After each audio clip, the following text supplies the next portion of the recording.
l'injustice, le mensonge, la médisance, le vol, le faux témoignage, tricher. Tout ça, c'est des choses que les gens savent qu'ils ne sont pas, que ce ne sont pas des choses bien. Faire une fausse déclaration d'impôt. Hein? Est-ce que tous les musulmans sont corrects là-dessus? On déclare des choses qui sont fausses pour ne pas payer trop d'impôts. Ben, il y en a des musulmans qui font ça aussi. Mais c'est qu'il faut savoir que tout argent que tu consommes qui ne fait pas partie de halal, tu vas en répondre devant Dieu de ton argent. Est-ce que vous savez pourquoi le prophète sallallahu alayhi wa sallam, la veille de l'immigration, il a laissé Ali prendre son lit, et en fait c'est un lit de mort qu'il lui a laissé, mais il lui a rassuré que rien ne t'arrivera. Est-ce que vous savez pourquoi? Oui, là, ce matin. Ouais, c'est quoi? Pourquoi? C'est pour protéger les biens des hommes. Pour restituer les biens que les gens qui s'apprêtent à le tuer, il a laissé exprès à Ali pour leur remettre leurs biens avant que le prophète parte. Le prophète, sa maison, c'était la banque. C'est pour ça on l'a appelé comment? Al-Amin, Al-Sadiq, Al-Amin. La personne la plus véridique et la personne la plus loyale, fidèle et de confiance. Il n'était pas encore messager de Dieu quand il a eu déjà ces titres.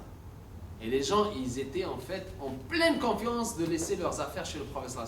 Ils complotaient pour le tuer et lui, il a laissé quelqu'un pour restituer les biens aux gens qui voulaient le tuer. Vous imaginez? Alors c'est pour ça que le prophète, qu'est-ce qu'il dit? L'objectif de ma mission, c'est de quoi? Notez là, ça c'est très important. Quoi? Je veux l'entendre. Compléter. Et là, il faut le souligner plusieurs fois le mot compléter. Parce qu'on trouve parfois les gens, ils disent parfaire. Non, c'est pas parfaire, c'est compléter. Est-ce que ça veut dire que compléter? Pourquoi compléter? Quand il dit compléter, ça veut dire quoi? Finir. Ça peut être finir, mais ça veut dire qu'il existe déjà des valeurs. Chez les gens, le prophète il a été envoyé pour en fait amener le message aux musulmans. Avec qui il vivait le prophète? Avec qui son peuple? Au départ, c'était des musulmans? Non, c'était des idolâtres. Et il dit, je suis venu pour compléter les valeurs universelles. Parce que oui, mon peuple, il ne croit pas à Dieu, à l'unique, mais il a bien des valeurs. La générosité, c'est une valeur arabe très très ancrée, de père en fils. La fierté, on a parlé d'ailleurs ce matin.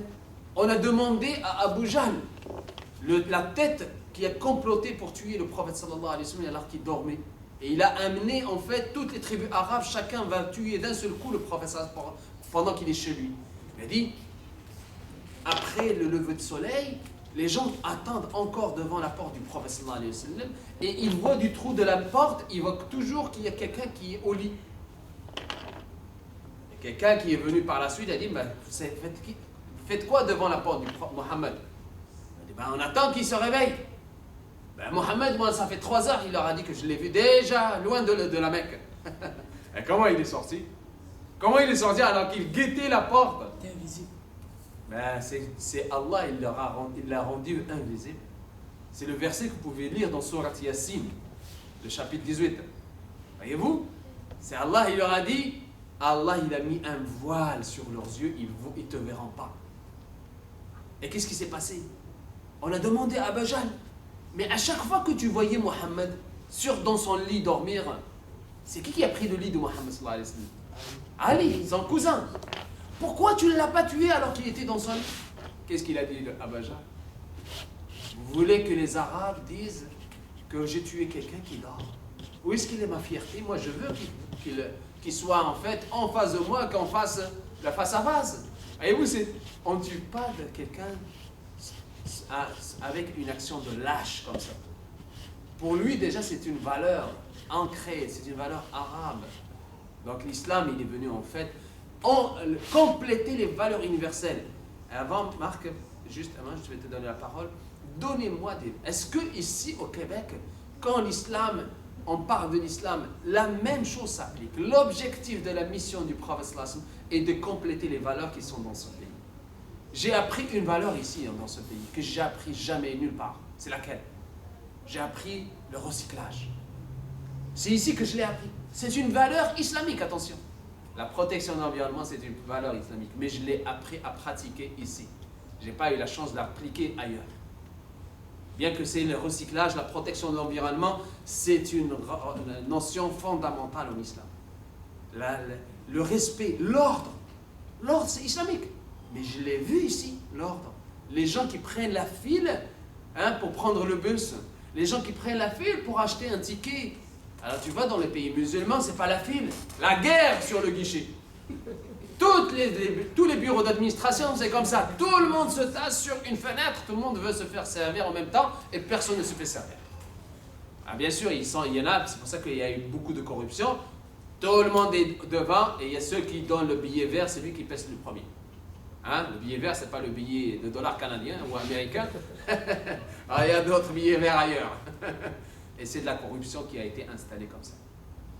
Alors, c'est ça qui est terrible. Lui, il n'y a pas un verset ou un hadith, je ne m'en rappelle plus, qui dit que celui qui meurt avec un grain de moutarde de fierté ira en enfer. Plus que la fierté, c'est un grain de moutarde d'orgueil. D'orgueil.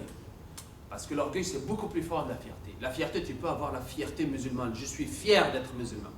Mais être orgueilleux, parce que tu te sens mieux que tout le monde, mieux que tous tes frères et sœurs, là, Dieu n'aime pas ça. Le seul qui est orgueilleux, c'est Dieu. C'est Dieu. C'est une qualité chez Dieu. C'est un défaut chez l'être humain. Vous voyez, oui, c'est ça la différence. Et le prophète, il veut que personne ne se voit meilleur qu'un autre. Qu'est-ce qu'il a dit le prophète sallallahu alayhi wa sallam? Qu'est-ce qu'il a dit le Coran? Vous savez, un des premiers messages que vous avez passé, Dieu vous a créé, ô les gens, le message est universel. Ô les gens, nous vous avons créé de mâles et de femelles. Nous avons fait de vous des nations et des tribus pour que vous chicaniez, vous fassiez la guerre, non. Pour que vous entreconnaissiez.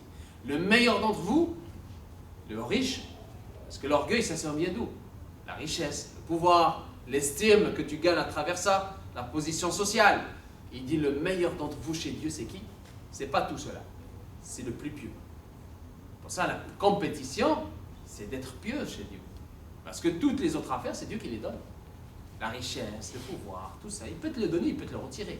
Mais la piété et la foi, tu dois travailler fort pour l'avoir. Est-ce qu'on a compris ça? C'est fondamental. Ça se peut que n'importe où tu te trouves, il y a des valeurs. Et le musulman doit en fait acquérir cette valeur-là qui existe dans ce pays-là où tu vis et de venir enrichir ces valeurs avec les valeurs de l'islam. Venir les compléter avec les valeurs de l'islam. En fait, comme il dit le prophète sallallahu alayhi wa sallam, la quête du croyant, c'est quoi? Qu'est-ce qu'il cherche le musulman fidèle, le croyant? La sagesse du croyant. La sagesse, c'est ça ce qu'il cherche. C'est à chaque fois qu'il trouve une bonne chose, il l'adopte. Il apprend, il la saisit pour en fait s'embellir devant Dieu. C'est pour ça que le prophète sallallahu alayhi wa sallam, comme il dit, il y a eu une bâtisse, une belle bâtisse. Et tous les gens passent à côté de cette belle bâtisse, ils disent « Ah, qu'est-ce qu'elle est belle cette bâtisse !» Sauf qu'il manque une brique. Une grosse brique manque. Le prophète sallallahu alayhi wa sallam, qu'est-ce qu'il leur a dit? C'est moi cette brique. Je viens juste boucher ce trou-là. C'est moi cette brique. Ça veut dire quoi la bâtisse? Il y a combien de briques là-dedans? Il y a 120 000 briques moins une. 120 000 prophètes et messagers qui construisent cette bâtisse. Et le prophète sallallahu alayhi wa sallam, c'est la dernière brique qui complète les 120 000 prophètes et messagers que Dieu a envoyés. Est-ce qu'on a compris ça? Il ne fait que compléter la bâtisse des prophètes et messagers. Certes, Dieu a préféré des messagers par rapport à d'autres. Il a fait préférence à des anges par rapport à d'autres. Mais le prophète sallallahu alayhi wa sallam, regardez sa modestie. Bien qu'il fait partie des 5 meilleurs prophètes et messagers. C'est quoi les 5 meilleurs prophètes et messagers? Ça, vous l'avez dans le devoir à faire. C'est quoi? Abraham. Jésus, oui, c'est là, mais on va les donner dans l'ordre. Abraham, Noé, Moïse, Jésus, Mohammed, que la paix et la bénédiction de Dieu soient sur eux tous. Et le prophète Mohammed, il dit, moi je suis le meilleur des fils de Adam. Et sans fierté, parce que c'est moi, Dieu qui me l'a donné cette position-là. Alors par contre, le prophète